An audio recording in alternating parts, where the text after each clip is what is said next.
Hi all welcome to food for all. இன்றைக்கி நம்ம சேனலில் சூப்பரான கிட்ஸ் ஸ்நாக்ஸ் பாக்ஸ் ரெசிபி தான் பார்க்க போகிறோம். வாங்க எப்படி பண்ணுறதுன்னு பார்க்கலாம். ஃபஸ்ட்டு ஒரு கடாயில் கொஞ்சமாக நெய் விட்டுக்கலாம். நான் இன்றைக்கி 1 கப் போல் உடச்ச கோதுமை, அதாவது கோதுமை ரவை எடுத்திருக்கேன், சம்பா கோதுமை ரவை. இதை வந்துட்டு நல்லா அந்த நெய்யில் லைட்டாக ரோஸ்ட் பண்ணிக்கலாம். ரோஸ்ட் பண்ணும்போது அது வந்துட்டு லைட்டாக அந்த ஒயிட் கலரில் மாறும். அந்த ஸ்டேஜ் வரும்போது ஆஃப் பண்ணிடணும். கருக விட்டுட்டா டேஸ்ட்டே மாறிடும். இப்போ நம்ம நல்லா வறுத்ததுக்கப்புறமா இதுலேயே 1 கப்புக்கு 2 கப் தண்ணி ஊற்றி அதை நல்லா வேக வச்சிடலாம். தண்ணி ஊற்றுனதுக்கப்புறமா கொஞ்சம் கைவிடாமல் கிளறிட்டே இருக்கணும், இல்லாட்டி கட்டி கட்டியாக ஆயிரும். 1 கப் ரவைக்கு 2 கப் தண்ணி வந்துட்டு கரெக்டாக இருக்கும். நீங்கள் அதுக்கு மேலே தண்ணி வச்சிங்கன்னா நமக்கு உருண்டை பிடிக்க முடியாது. இப்போ அதே தண்ணியிலே நான் இன்றைக்கி ஒரு 4 to 5 ஸ்பூன் போல் நாட்டு சக்கரை சேர்த்துருக்கேன். நீங்கள் கருப்பட்டி இல்லைன்னா இந்த தண்ணிக்கு பதிலாக வெள்ளைப்பாகா கரைச்சி கூட சேர்த்துக்கலாம்.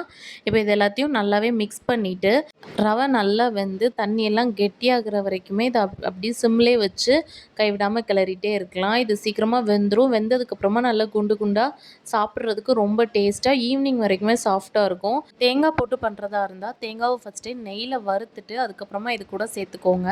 அப்போ தான் ஈவினிங் வரைக்கும் கெடாமல் இருக்கும். இப்போ 1 ஸ்பூன் நெய் விட்டுட்டு இது நல்லா கெட்டியாகி நல்லா வெந்துருச்சு. இப்போ அடுப்பை ஆஃப் பண்ணிட்டு அப்படியே ஒரு 1 நிமிஷம் மூடி போட்டு அப்படியே விட்டுடலாம். இப்போ ஓப்பன் பண்ணிவிட்டு ஒரு முறை நல்லா கிளறிட்டு லைட்டாக கை பொறுக்கிற சூட்டில் உருண்டை பிடிச்சி வச்சிடலாம். ரொம்ப ஆறிடுச்சுன்னா உருண்டை பிடிக்க வராது, கொஞ்சம் ட்ரையான மாதிரி ஆயிரும். உருண்டை பிடிச்சி தண்ணி நல்லா கொதிச்சதுக்கப்புறமா இட்லி பாத்திரத்தில் வச்சு ஒரு 5 நிமிஷம் மட்டும் வேக வச்சு எடுத்திங்கன்னா போதும். சூப்பரான சம்பா கோதுமை ரவை கொழுக்கட்டை ரெடி. இது கிட்ஸ் ஸ்நாக்ஸ் பாக்ஸுக்கு கொடுத்தவரெலாம் ரொம்பவே டேஸ்ட்டாக இருக்கும். எப்படி இருக்குன்னு செஞ்சு பார்த்துட்டு கமெண்ட்ஸில் சொல்லுங்கள். நம்ம சேனலை மறக்காமல் சப்ஸ்கிரைப் பண்ணிக்கோங்க. பாய்.